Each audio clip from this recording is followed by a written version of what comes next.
जय शिवराय मित्रांनो. आज महाराष्ट्र शासनाचा एक अतिशय महत्त्वाचा जी आर समोर आला आहे. या शासन निर्णयामध्ये विविध प्रकारच्या नुकसानीसाठी आर्थिक मदतीबाबत मोठे निर्णय घेण्यात आले आहेत. या जी आर मध्ये नेमकं काय सांगितलं आहे, कोणत्या नुकसानीसाठी किती मदत मंजूर करण्यात आली आहे आणि कोणत्या अटी लागू असणार आहेत, ही संपूर्ण माहिती आपण या व्हिडिओमध्ये सोप्या आणि स्पष्ट भाषेत जाणून घेणार आहोत. त्यामुळे व्हिडिओ शेवटपर्यंत नक्की पहा.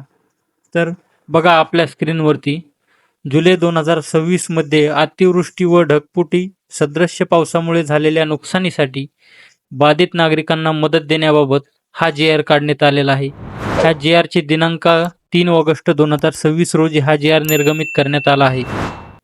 शासन निर्णय जुलै 2026 या कालावधीत पालघर जिल्हा व वसई विरार महानगरपालिका क्षेत्रात अतिवृष्टी व ढगफुटी सदृश्य पाऊस होऊन पूर आल्याने घरांचे, कपड्यांचे, घरगुती भांडी व वस्तू, पशुधन तसेच दुकानदार, टपरीधारक यांच्या झालेल्या नुकसानीबाबत बाधित नागरिकांना मदत देण्याबाबत माननीय मुख्यमंत्री यांच्या अध्यक्षतेखाली दिनांक 28/7 रोजी बैठकीत घेण्यात आलेल्या निर्णयानुसार हा शासन निर्णय निर्गमित करण्यात आला आहे.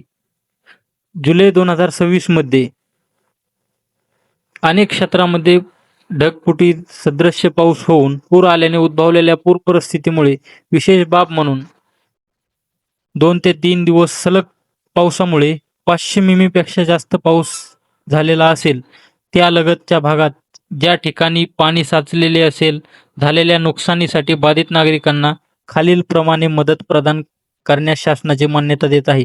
चला तर बघूया आपण मदत कुठल्या गोष्टीसाठी किती.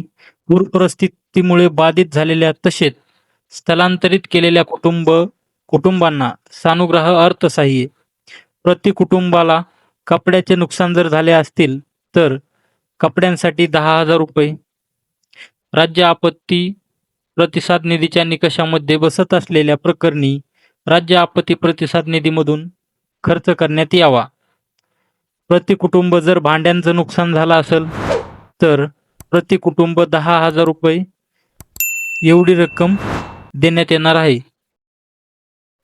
पूर्णतः नष्ट झालेल्या पक्क्या किंवा कच्च्या घरांसाठी 1.5 लाख रुपये प्रति घरासाठी मदत देण्यात येणार आहे. तसेच पडझड झालेल्या पक्क्या घरांसाठी 50,000 रुपये प्रति घर ह्या हिशोबाने पैसे देण्यात येणार आहेत. पक्क्या घराचे थोडंफार जर नुकसान झालेलं असेल, म्हणजे 25% जर नुकसान झालेलं असेल तर 25,000 रुपये एवढी भरपाई देण्यात येणार आहे. तसेच 15,000 रुपये थोड्या नुकसानासाठी किंवा पडझड झाली असेल त्याच्यासाठी. नष्ट झालेल्या झोपड्यांसाठी, जर एखाद्याची झोपडी नष्ट झाली असेल तर त्याच्यासाठी 15,000 रुपये प्रति झोपडी. शहर भागात मात्र ही मदत घोषित केलेल्या पट्ट्यातील पुनर्वसनासाठी पात्र असलेल्या झोपड्यासाठी देय राहील. ग्रामीण भागात अतिक्रमित झोपडी जे नियमितीकरणास पात्र आहेत पण अद्याप नियमितीकरण झालेली नाहीत ती पात्र राहतील. जनावरे वगैरे, दुधाळ जनावरे जर आपले अतिवृष्टीमध्ये मृत पावले असतील तर त्याच्यासाठी दुधाळ जनावरासाठी 40,000 रुपये प्रति जनावर. ओढकाम करणारे म्हणजे बैल वगैरे जर शेतकऱ्याचे जर मृत पावले असतील तर त्याच्यासाठी 32,000 रुपये प्रति जनावर या हिशोबाने पैसे देण्यात येतील. किंवा लहान जनावरे असतील तर त्याच्यासाठी 20,000 रुपये एवढी रक्कम देण्यात येणार आहे. तसेच मेंढी, बकरी याच्यासाठी 4,000 रुपये प्रति जनावर या हिशोबाने पैसे वाटप करण्यात येणार आहेत. जर एखाद्या शेतकऱ्याचे किंवा कुक्कुटपालन पक्षी 100 रुपये प्रति पक्षी या अधिकतम 10,000 प्रति कुटुंब या हिशोबाने कुक्कुटपालनवाल्याला पैसे देण्यात येतील. बोटीचे अंशतः नुकसान, जर बोटीचे वगैरे काही नुकसान झाले असेल तर त्याच्यासाठी 10,000 रुपये एवढं नुकसान भरपाई देण्यात येणार आहे. परत जाळ्यांचे वगैरे किंवा काही नुकसान जर झालेले असेल तर त्याच्यासाठी 5 किंवा 6,000 रुपये एवढी रक्कम देण्यात येणार आहे.